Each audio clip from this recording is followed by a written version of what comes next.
नमस्कार दोस्तों, आज हम यूजीसी नेट पॉलिटिकल साइंस से संबंधित महत्वपूर्ण एमसीक्यू अर्थात प्रश्नों को देखेंगे जो हमारे एग्जाम के लिए इम्पॉर्टेंट है।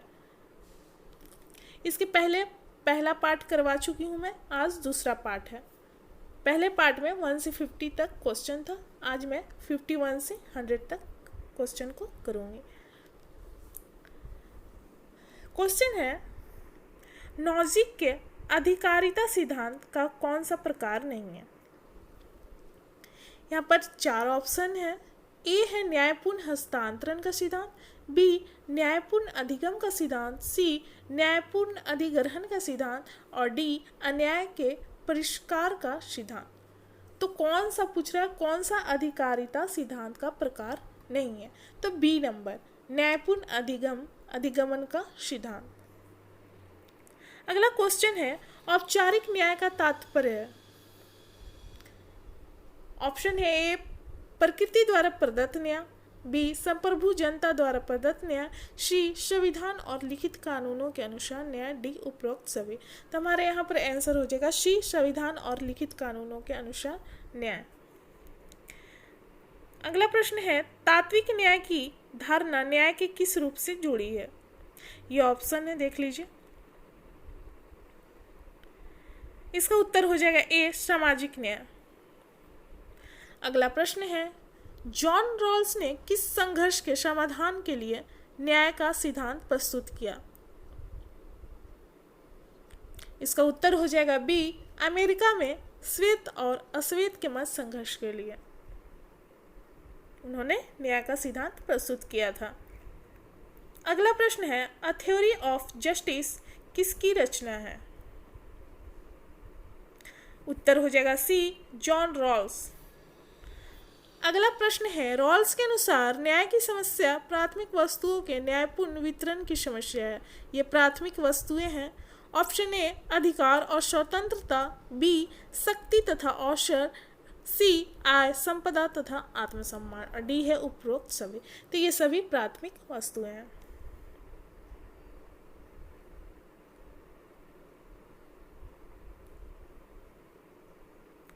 अगला प्रश्न है, हीनतम स्थिति वाले लोगों को अधिकतम लाभ इन नियम को रॉल्स ने किस नियम का नाम दिया है? आंसर हो जाएगा ए क्षतिपूर्ति। उन्होंने क्षतिपूर्ति का सिद्धांत दिया था। किसने कहा है कि अधिकार वह मांग है जिसे समाज स्वीकार करता है और राज्य लागू करता है? इसका आंसर हो जाएगा डी बोसांके। अधिकार का आधार क्या है? इसका उत्तर हो जाएगा बी सामाजिक मान्यता। अगला प्रश्न है, अधिकार का आवश्यक तत्व निम्नलिखित में से कौन सा नहीं है? तो ऑप्शन ए है अधिकार व्यक्ति या व्यक्ति समूह की मांग है, बी अधिकार प्राकृतिक होते हैं, सी अधिकार के लिए समानता आवश्यक है, डी अधिकार सीमित तथा मर्यादित होते हैं। तो इसका उत्तर हो जाएगा बी नहीं है। बी नंबर अधिकार का आवश्यक तत्व नहीं है। अगला प्रश्न है, अधिकारों को मनुष्य की प्रकृति का अंग किसने कहा है? इसका उत्तर हो जाएगा सी डॉक्टर आशीर्वादम। अगला प्रश्न है, किसने कहा कि राज्य का जन्म होने पर प्राकृतिक अधिकार समान इच्छा में परिवर्तित हो गए? आंसर हो जाएगा ए रूसो। वैधानिक अधिकार सिद्धांत का समर्थक कौन नहीं है? Bentham, Holland, Hegel, Cicero. तो पूछ रहा है कि कौन समर्थक नहीं है वैधानिक अधिकार सिद्धांत का, तो हो जाएगा डी सिसरो। अगला प्रश्न है, वैधानिक अधिकार सिद्धांत के अनुसार अधिकारों का मापदंड है? इसका उत्तर हो जाएगा ए राज्य के कानून। अगला प्रश्न है, अधिकारों के किस सिद्धांत के अनुसार अधिकार इतिहास की उपज है? इसका उत्तर हो जाएगा सी ऐतिहासिक सिद्धांत। अगला प्रश्न है, लोक कल्याण अधिकार सिद्धांत को अन्य किस नाम से जाना जाता है? इसका उत्तर हो जाएगा बी, उपयोगितावादी सिद्धांत। अगला प्रश्न है, बेंथम और मिल ने अधिकारों की कसौटी किसे माना? इसका उत्तर हो जाएगा सी, अधिकतम व्यक्तियों का अधिकतम सुख। अगला प्रश्न है, अधिकारों का सर्वाधिक संतोषजनक सिद्धांत किसे कहा जाता है? इसका उत्तर हो जाएगा आदर्शवादी सिद्धांत। अगला प्रश्न है, किसने अधिकारों को मनुष्य के नैतिक विकास के लिए आवश्यक माना? इसका उत्तर हो जाएगा बी, ग्रीन। अगला प्रश्न है, अधिकारों के किस सिद्धांत के अनुसार अधिकारों का उद्देश्य आदर्श व्यक्तित्व का निर्माण करना होता है? इसका उत्तर हो जाएगा ए, आदर्शवादी सिद्धांत।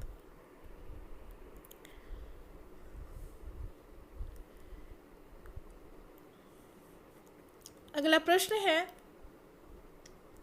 किसका कथन है कि लोकतंत्र सबसे गरीब, सबसे अज्ञानी व सबसे अयोग्य शासन व्यवस्था है? तो इसका उत्तर हो जाएगा ये लेकी का कथन था। अगला प्रश्न है, लोकतंत्र को एक जीवन पद्धति के रूप में किसने देखा है? उत्तर हो जाएगा बी, मैकाइवर।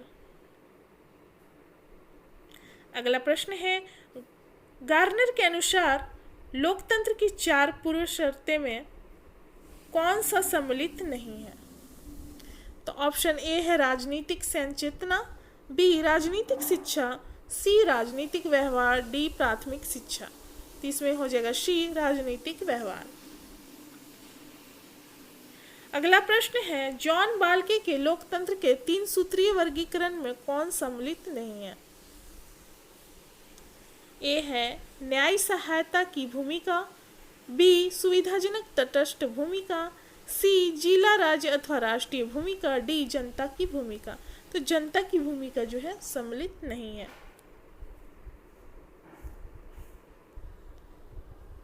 अगला प्रश्न है, शक्तियों के पृथक्करण का सिद्धांत किसने दिया? इसका उत्तर हो जाएगा मॉन्टेस्क्यू। अगला प्रश्न, लोकतंत्र की आत्मा के रूप में सामान्य इच्छा का सिद्धांत किसने प्रस्तुत किया? उत्तर हो जाएगा सी, रूसो। अगला प्रश्न, किस देश का संविधान उदारवादी लोकतंत्र के राजनीतिक घोषणा पत्र के रूप में उभरा?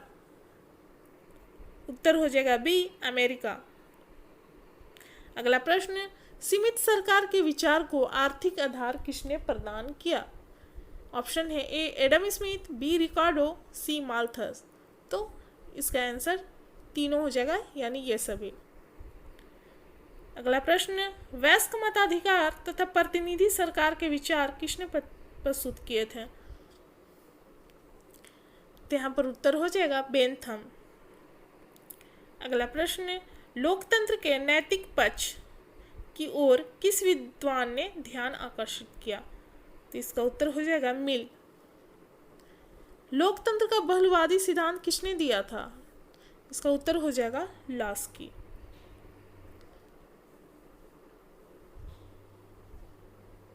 रॉबर्ट डहल भी हैं, लेकिन यह ऑप्शन में नहीं है। अगला प्रश्न है, क्लासिकी लोकतंत्र के सिद्धांत की मान्यता निम्नलिखित में से नहीं है। ऑप्शन ए है शक्ति संसद में निहित है, बी सहमति शक्ति का आधार है, सी बहुमत के आधार पर सत्ता का संचालन होता है, डी सरकार संवैधानिक संयंत्रों से व्यापक है। तो इसका उत्तर हो जाएगा डी। इसमें पूछा कौन सा नहीं है। अगला प्रश्न है, लोकतांत्रिक व्यवस्था में दलों की भूमिका को अकाट्य किसने माना?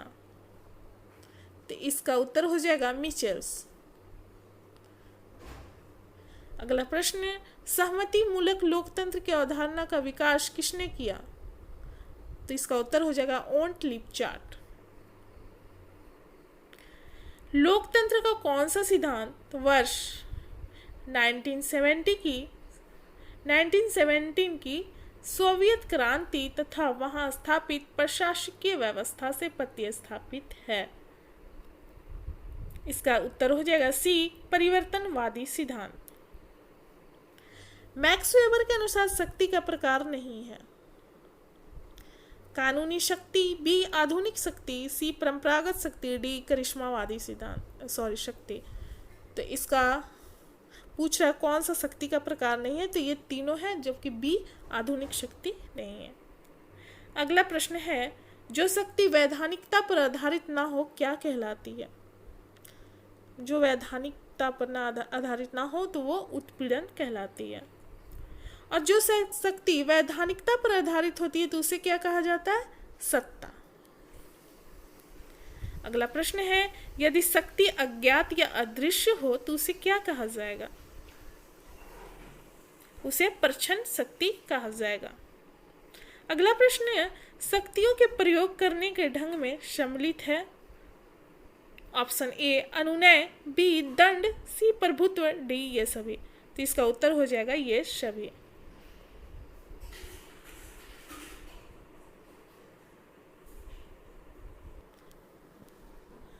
अगला प्रश्न है, निम्नलिखित में से कौन सा स्वतंत्रता का तत्व है?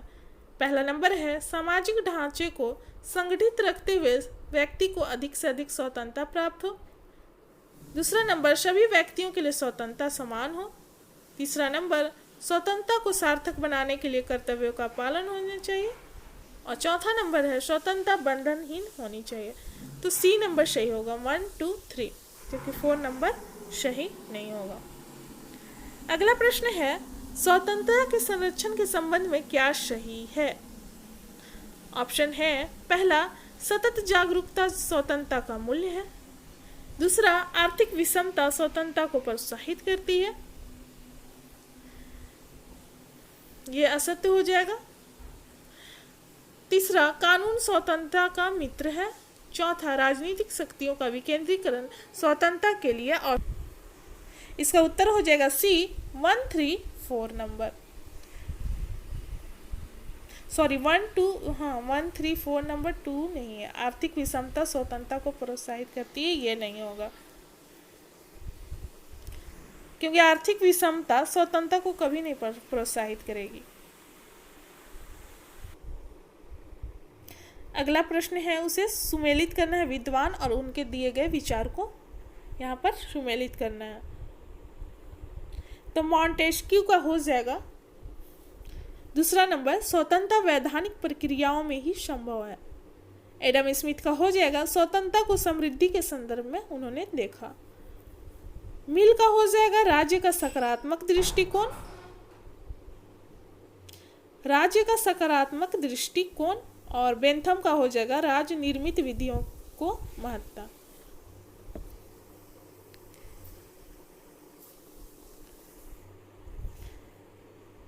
अगला प्रश्न है, सही कथन चुनना है। यहाँ पर पहला नंबर है, समानता अच्छे सामाजिक जीवन की अनिवार्य शर्त है। दूसरा नंबर है, समानता के सिद्धांत का जन्म विशेषाधिकार प्राप्त वर्ग के विरुद्ध प्रतिक्रिया का परिणाम है। तीसरा, रूढ़िवादी विचारक मानते हैं कि स्वतंत्रता राज की देन है। चौथा, समानता के अभाव में स्वतंत्रता सारहीन नहीं है। तो यहाँ पर ए नंबर सही होगा, यानी कि यहाँ पर पहला और दूसरा नंबर सही है। अगला प्रश्न है, निम्नलिखित में सामाजिक न्याय की विशेषता कौन सी है? पहला नंबर है, सामाजिक न्याय व्यक्तियों के व्यक्तित्व के विकास के लिए आवश्यक है। दूसरा, सामाजिक न्याय सामाजिक विषमता को प्रोत्साहित करता है, यानी कि ये गलत हो जाएगा, सामाजिक न्याय की विशेषता नहीं हो सकता जो विषमता को प्रोत्साहित करेगा। तीसरा, सामाजिक न्याय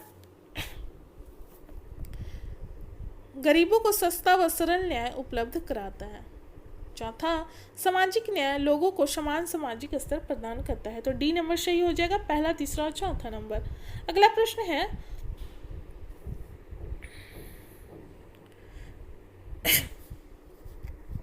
अनुच्छेद 25 के अंतर्गत किसकी व्यवस्था की गई है? तो यहाँ पर ऑप्शन बी सही है, 1 नंबर। हिंदुओं के सभी धार्मिक स्थान हरिजन, पिछड़ी जाति और कबीलों के प्रवेश हेतु खोल दिए हैं अनुच्छेद 25 के अनुसार। नॉजिक के अधिकारिता सिद्धांत के प्रकार कौन से हैं? तो यहाँ पर ए नंबर सही है, पहला, दूसरा और तीसरा। तो पहला है न्यायपूर्ण हस्तांतरण का सिद्धांत, दूसरा अन्याय के परिष्कार का सिद्धांत और तीसरा है मूलतः न्यायपूर्ण अभिग्रहण का सिद्धांत। अगला प्रश्न है, निम्नलिखित में अधिकार के लक्षण कौन से हैं? तो यहाँ पर सी नंबर सही है, पहला, दूसरा और चौथा।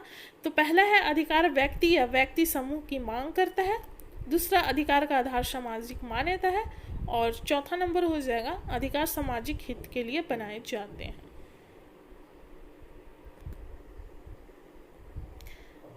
अगला प्रश्न है, कौन सा कथन सही है? तो यहाँ पर डी आंसर है इसका, देख लेते हैं। लुडोविची के अनुसार लोकतंत्र का अर्थ है मृत्यु, यानी ये सही है। गांधी के अनुसार लोकतंत्र कमजोर है,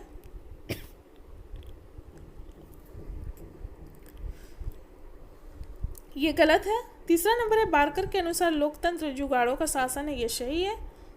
और चौथा है, वाल्टर वेल के अनुसार लोकतंत्र भ्रष्ट प्लेटोवाद है। तो 1, 3, 4 नंबर सही है यहाँ पर।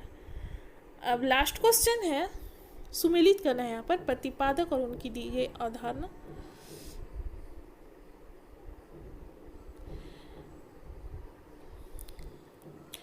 इसका आंसर सी हो जाएगा।